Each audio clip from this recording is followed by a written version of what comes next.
मैंने प्रांत की प्रतियोगिता परीक्षा का इम्तिहान दे दिया था। किसी को बताया नहीं था। चुपचाप फॉर्म भरा, अपने से तैयारी की और इम्तिहान दे आई। कुछ पता नहीं था कि सफल हो पाऊंगी या नहीं। ये एक बार बड़े भैया के यहाँ मिलने गई। वहाँ बातों ही बातों में मैं मेरे बारे में भैया से बताया कि इसको प्रतियोगिता परीक्षा का इम्तिहान दिलवा दिया है। भाई ने कहा, यह आपने क्या किया? यह आ गई तो क्या इससे नौकरी करवाओगे? ये बोले, इनका मन था बिठवा दिया, कहाँ आएगी? भाई बोले, यह तो आ जाएगी, जब बेटी है तो जरूर आएगी। भाई का अपने पर यह विश्वास देखकर मैं हतप्रभ रह गई। मैंने इम्तिहान तो दे दिया था, पर मुझे उम्मीद नहीं थी। जितनी पढ़ाई करनी थी उतनी नहीं हुई थी। कुछ पेपर एकदम नए थे। एक पेपर जनरल साइंस का था। साइंस हमने कभी स्कूल में भी नहीं पढ़ी थी। एक अन्य पेपर जनरल इंग्लिश का था, जिसमें सारी व्याकरण एवं निबंध था। दोनों ही पेपर कठिन लग रहे थे। साइंस तो समझ में ही नहीं आती थी। पिछले सालों के प्रश्नोत्तर मंगवाकर उसके आधार पर साइंस की तैयारी की थी। भैया का अपने ऊपर इतना विश्वास देखकर मुझे लगा कि मुझे तैयारी और अच्छे से करनी चाहिए थी। भैया का मेरे ऊपर कितना विश्वास है, यह विश्वास मैं बनाए रखना चाहती थी।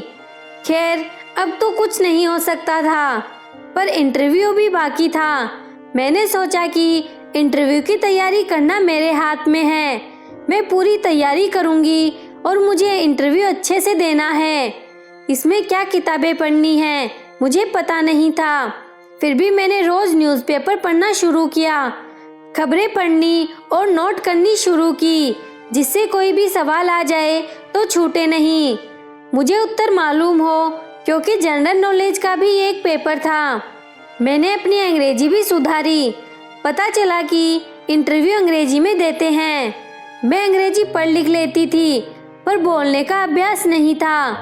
कभी बोलने का मौका ही नहीं पड़ा तो अभ्यास कैसे होता? काफ़ी कोशिश करने पर भी अंग्रेजी बोलने में परवाह नहीं आया। अंत में मैंने निश्चय किया कि मैं टूटी फूटी अंग्रेजी नहीं बोलूँगी, हिंदी में ही बोलूँगी। मुझे लेना है तो ले, नहीं तो न ले। मेरे बस का लगातार अंग्रेजी में बोलना नहीं है। मैं भी हर तरह के प्रश्नों का जवाब देना तो और कठिन है। फिर भी मन नहीं मान रहा था। इंटरव्यू कैसे देना होता है, इसके बारे में किताबें मंगाकर पढ़ी। कंपटीशन मास्टर मंगाया, उसको पढ़ा और अच्छे से तैयारी करने के बारे में सोचा। फिर विचार आया कि जो पहले इंटरव्यू दे चुके हैं, सफल हो चुके हैं और नौकरी में हैं, उनसे बात की जाए। ऐसे एक सज्जन का पता मालूम करके उनसे मिलने पहुंची और उनसे पूछा कि इंटरव्यू में क्या क्या पूछा जाता है। उन्होंने कहा कि आपके सब्जेक्ट के बारे में भी पूछेंगे, आपको अपने सब्जेक्ट की तैयारी करके भी जाना चाहिए। उनकी राय तो अच्छी थी, पर मेरे लिए मुश्किल यह आ गई कि मैंने सारा समय अंग्रेजी ठीक करने और जनरल साइंस पढ़ने तथा सामान्य ज्ञान बढ़ाने में लगा दिया था और अपने सब्जेक्ट को उपेक्षित कर दिया था।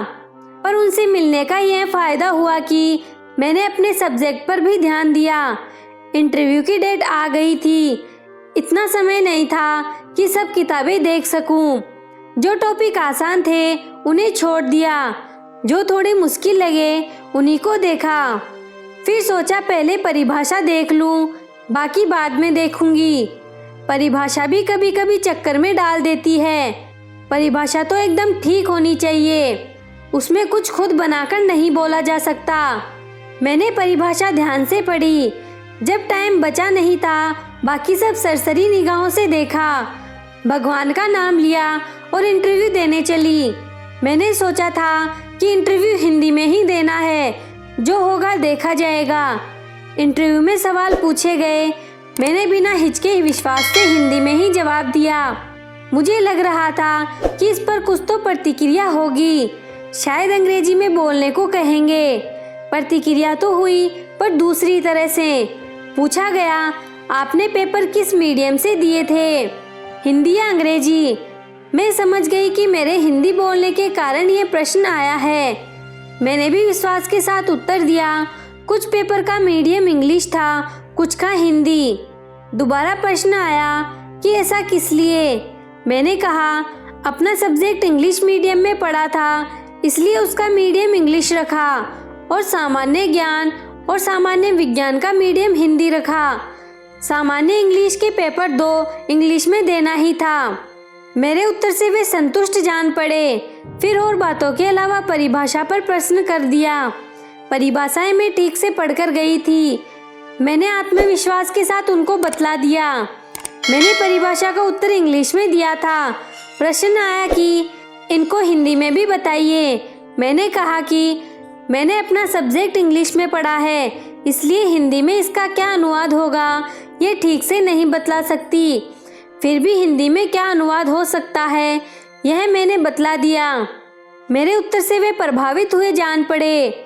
10-15 मिनट इंटरव्यू चला और मैंने आत्मविश्वास से सभी प्रश्नों के उत्तर दिए।